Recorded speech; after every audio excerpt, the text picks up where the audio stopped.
बिस्मिल्लाहिर्रहमानिर्रहीम। आबादगार साथियो, अॼु असांजी उहा जिन्स जंहिं ते मूंखे नाज़ हूंदो आहे सदाबहार, उनजो हिन सीज़न में ज़िक्र ई कोन कयो आहे। असां CKC, AS14, सदोरी ऐं नूरी ऐं ॿियनि वैराइटियुनि ते जेको फोकस रखियो ऐं आबादगारनि खे जेको आहे सदाबहार लास्ट ईयर त सदाबहार ते तमामु घणो ॻाल्हाईंदो रहियुसि।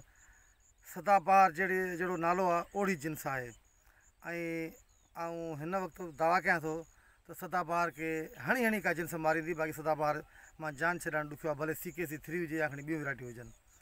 सदाबहार वैराइटी उहा वैराइटी आहे जंहिं ते मोरजंगो सीड कॉर्पोरेशन वारनि मीर अमानुल्लाह साहिबु वॾो होमवर्क कयो ऐं इहो सिलेक्शन आहे, का वैराइटी पकी कोन्हे को बाक़ाइदे सिलेक्शन थियल आहे वणनि जी।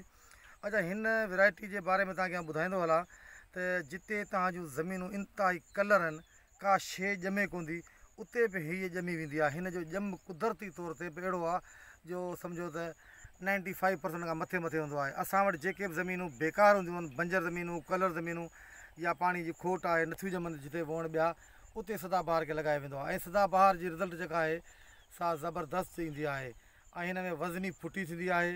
ऐं अच्छा, हिन जो जेको स्टाइल आहे, जेकर तव्हांखे ॿूटो ॾेखारियां त तव्हां हीउ ॿूटो ॾिसो त हीअ त ॿूटो कैमरा जे मदद सां ॾेखार, गोगड़ा छिटा हूंदा आहिनि पर लाइनूं हूंदियूं आहिनि। जंहिं करे ऐं हीअ लाइन कढियां त 1 2 3 4 5 6 7 ईअं हर हिकु लाइन ठहियलु आहे ऐं गोगड़ा छिटा हूंदा आहिनि असांजो। अच्छा, हीअ सभु वण तव्हां ॾिसो त अधा किलो करे ॾेखार कैमरा जे मदद सां त हीअ छिटाइण आहे, बाक़ाइदे गोगड़ा छिटा आहिनि।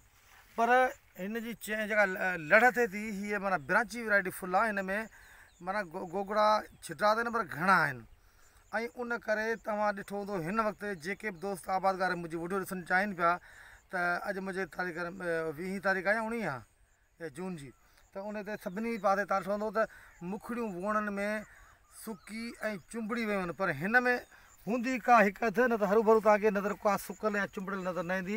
हीअ सभु ॿूटा तव्हां जेकर चेक कयो त किथे बि तव्हांखे मुखड़ियूं हिन में यानी हीट टॉलरेंस आहे, हरू भरू जेको आहे सकड़ो हिन में एतिरो कोन थिए जेतिरो ॿियनि वैराइटियुनि में थियो आहे। असांजो आबादगार पंजाब जी वैराइटियुनि खे उन करे पसंदि करे थो त उन्हनि में गोगड़ा वेझा हूंदा आहिनि। उहे गोगड़ा तव्हांखे सुठा ऐं सुहिणा ऐं अट्रेक्टिव लॻंदा आहिनि। हीअ जेके सिंध जूं जिन्सूं आहिनि उन्हनि जा गोगड़ा छिटा हूंदा आहिनि। जेकर तव्हां सदोरी खे ॾिसो या नूरी खे ॾिसो या जेके ॿियूं जिन्सूं असांजो 901 चेन बेरिंग, त इहे सिंध जूं वैराइटियुनि जा गोगड़नि जी जेका माना पाण में वेझड़ा ई न हूंदी आहे, छिटा हूंदा आहिनि। उन करे असांजो आबादगार चवंदो आहे त यार हीअ गोगड़ा अलाए थोरा आहिनि, पर हीअ वज़नदार ऐं वधीक ॾींदड़ ऐं बहितरीनु जिन्स आहे। हीअ सदाबहार जो सॼो प्लाट जेको आहे तव्हां कैमरा जी मदद सां ॾिसो, VIP बीठो आहे।